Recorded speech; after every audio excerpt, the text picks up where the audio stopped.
Baik, assalamualaikum warahmatullahi wabarakatuh. Perkenalkan, nama saya Enda Meliana, MPM 19219130 dari kelas 2 Penjas. Di sini saya akan mempresentasikan kerangka dasar kurikulum 2013. Sebelumnya, terima kasih kepada Bapak Depri Mulyana, SPD MPD, yang telah memberikan saya izin untuk menjelaskan atau mempresentasikan kerangka dasar kurikulum 13. Nah, di dalam kerangka kurikulum 13 ini terdapat beberapa kerangka. Pertama yaitu hakikat kurikulum 2013. Kedua, landasan kurikulum 13. Ketiga, prinsip kurikulum 13. Keempat, struktur kurikulum 13. Dan terakhir yaitu standar nasional pendidikan yang disingkat BSNP. Nah, selanjutnya saya akan menjelaskan materi mengenai hakikat kurikulum. Nah, hakikat kurikulum ini adalah untuk mempersiapkan atau mencetak generasi yang siap di dalam menghadapi masa depan yang akan datang. Karena itu, kurikulum disusun untuk mengantisipasi perkembangan masa depan. Nah, di sini ada tujuan kurikulum, yaitu untuk mendorong peserta didik atau siswa mampu lebih baik dalam melaksanakan observasi, bertanya, dan bernalar, atau bisa seperti berinteraksi di dalam kelas, tidak pasif. Tidak hanya seorang guru saja yang menjelaskan materi, tetapi siswa juga harus bisa memberikan pendapat atau bisa berinteraksi siswa dan guru atau guru dan siswa agar kelas lebih aktif lagi.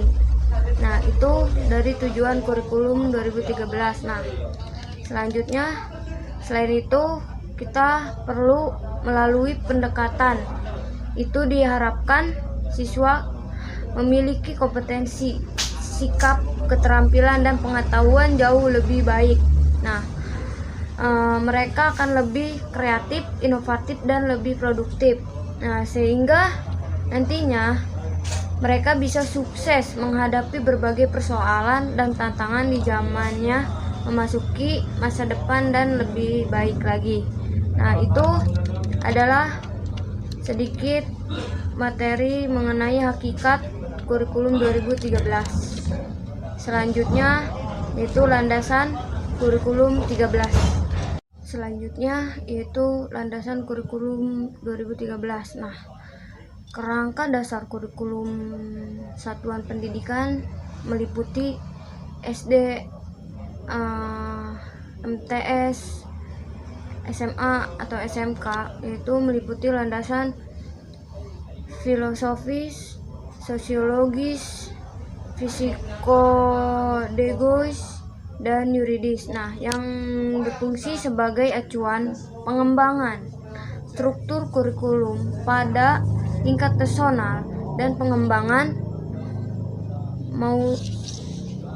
perkembangan lokal pada tingkat daerah serta pedoman nasional kurikulum itu tersebut. Nah, selanjutnya saya akan menjelaskan yaitu kurikulum filosofis. Nah, landasan filosofis itu adalah perkembangan kurikulum menentukan kualitas peserta didik yang akan dicapai oleh kurikulum. Nah, di sini ada beberapa yang harus kita tahu.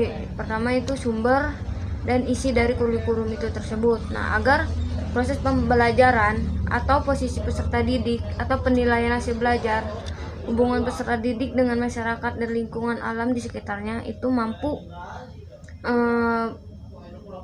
berjalan dengan baik.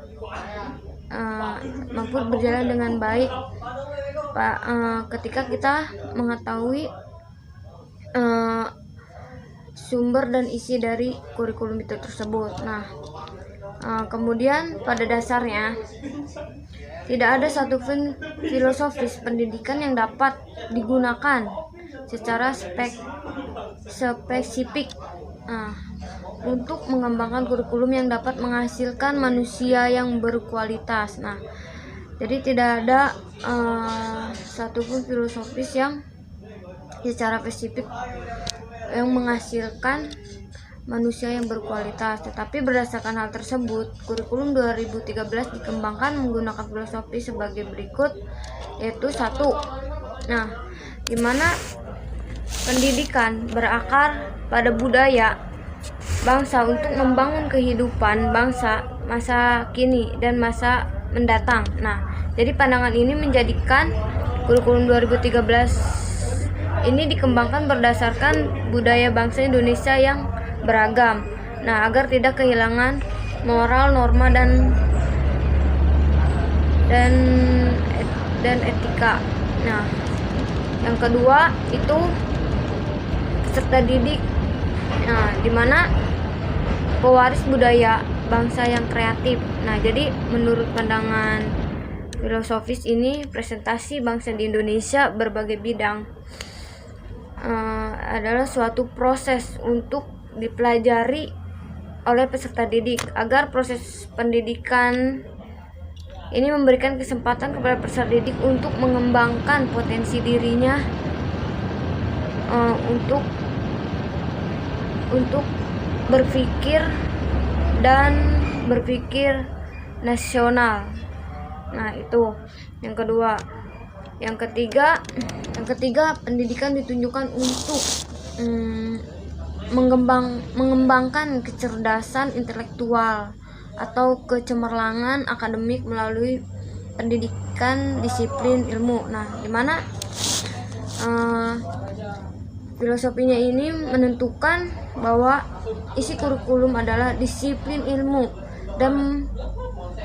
dan pembelajaran adalah pembelajaran disiplin ilmu yang mewajibkan kurikulum memiliki nama mata pelajaran yang sama dengan disiplin ilmu itu. Selanjutnya yang keempat, yaitu pendidikan untuk membangun kehidupan masa kini dan masa depan.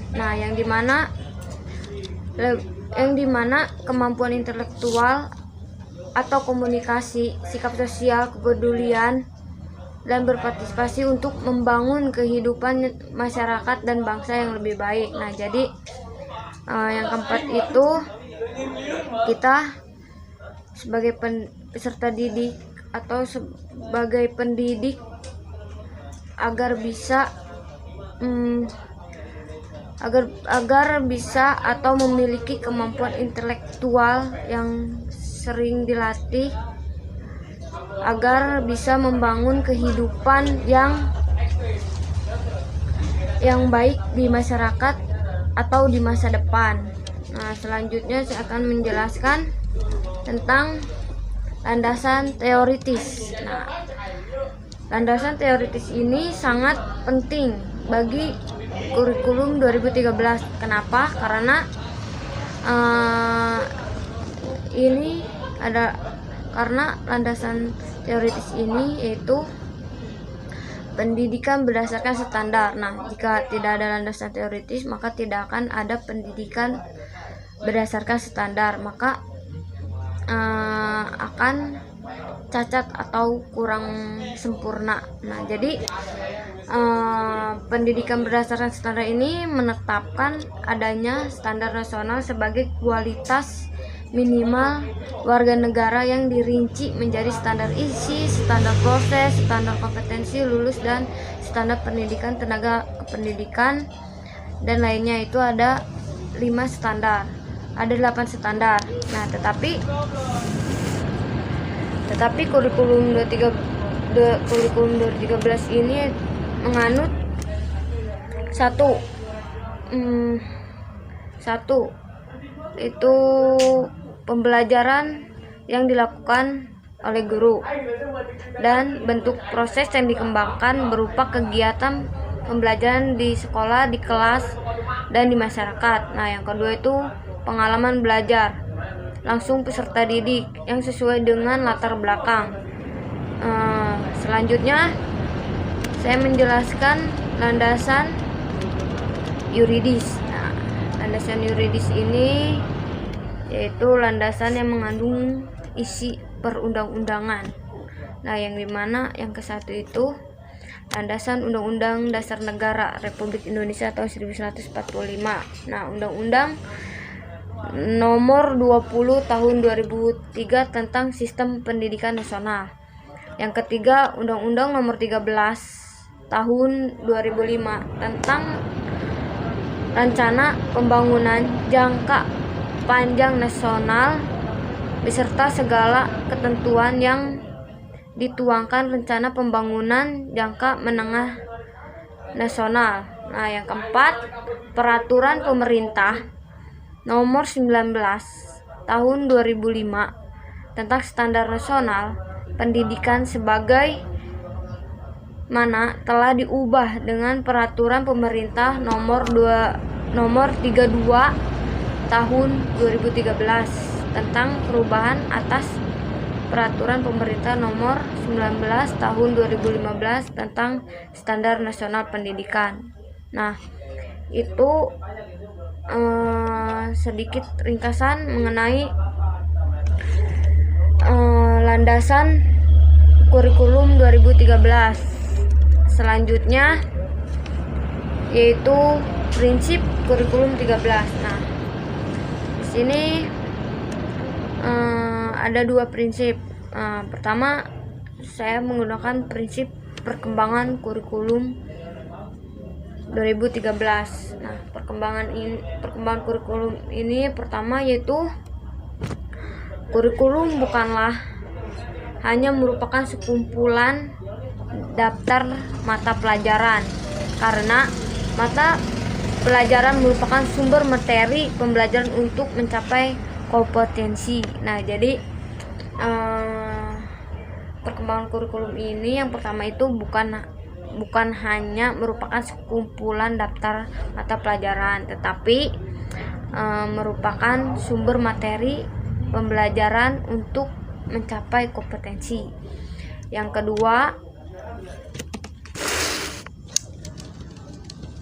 kedua itu kurikulum didasarkan pada standar kompetensi lulusan yang ditetapkan untuk satuan pendidikan. Nah, jadi yang kedua itu wajib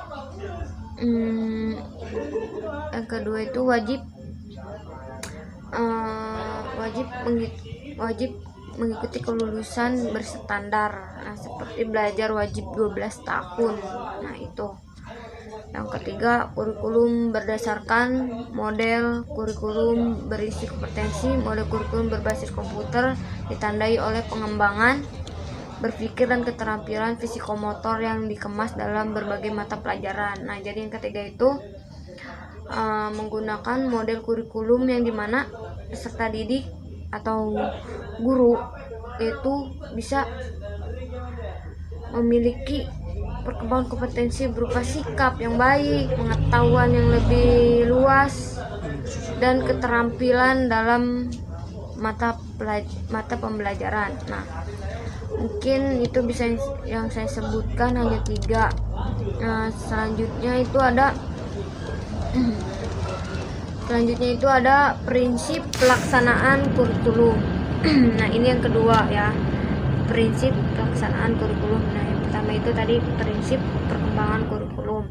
Yang kedua itu prinsip pelaksanaan kurikulum. Nah, dalam pelaksanaan kurikulum di setiap satuan pendidikan menggunakan prinsip sebagai berikut. Nah, pertama, melaksanakan kurikulum didasarkan pada potensi. Nah, atau perkembangan dan kondisi peserta didik untuk menguasai kompetensi yang berguna pada dirinya.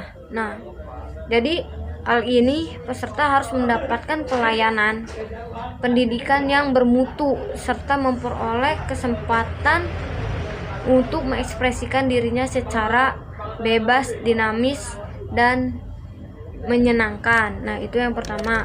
Yang kedua yaitu kurikulum dilaksanakan menegakkan kelima pilar belajar. Nah, yaitu pertama, belajar untuk beriman kepada Tuhan Yang Maha Esa. Yang kedua, belajar untuk memahami dan menghayati. Nah, yang ketiga, belajar untuk mampu melaksanakan dan berbuat secara efektif. Keempat, belajar untuk hidup bersama dan guna bagi orang lain. Yang kelima, belajar untuk membangun dan membentuk jati diri melalui proses pembelajaran yang aktif, kreatif, dan menyenangkan. Nah, yang ketiga yaitu pelaksanaan kurikulum.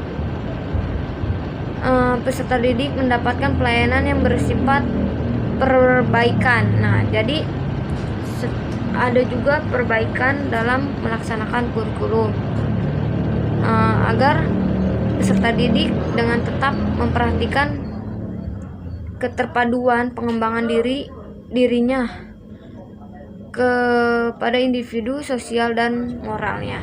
Nah, mungkin itu prinsip kurikulum 2013. Selanjutnya itu struktur kurikulum 13. Nah, struktur kurikulum 13 ini yaitu menggambarkan konseptualisasi kurikulum dalam bentuk mata pelajaran. Nah, jadi posisi atau mata pelajaran kurikulum ini distribusinya semester atau tahunan. Nah, beban belajar untuk mata pelajaran dan beban belajar per minggu untuk siswa. Nah, jadi kita struktur ini menyusun mata pelajaran dan nilai,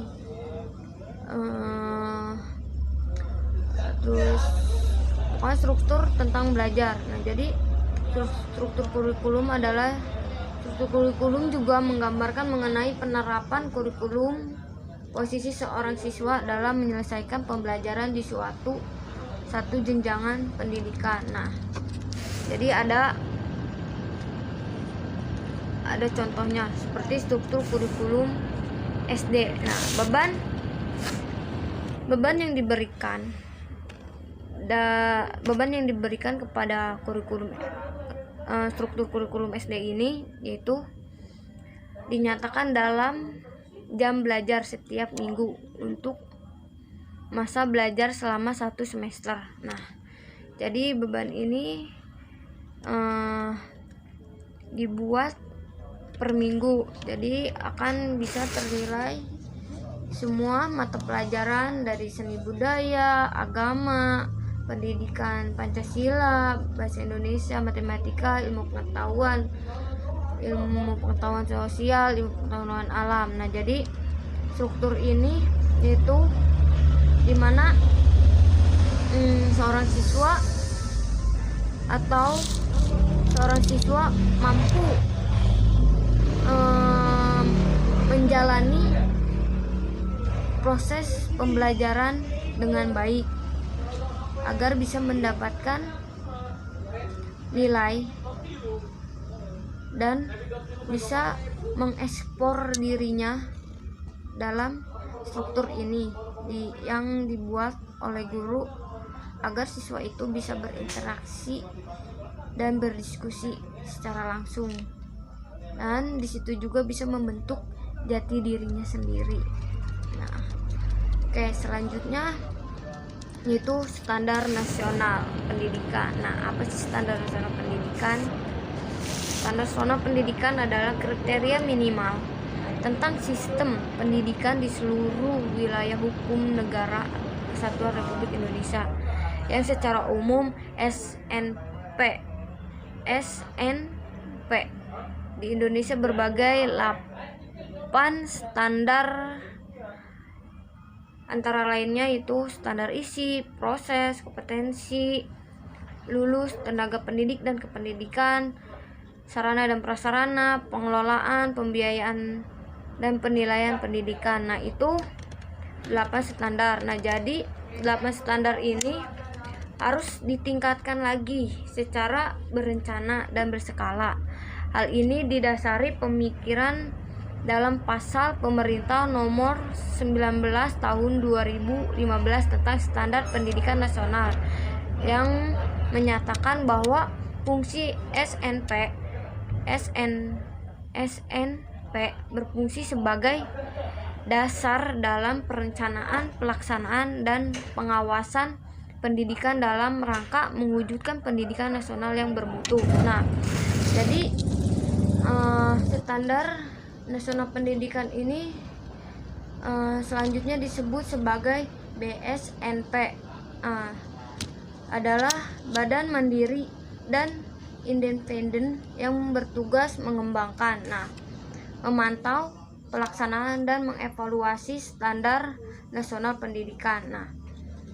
Dalam ayat 2 pada pasal di atas juga ditegaskan standar dikembangkan, BSNP berlaku efektif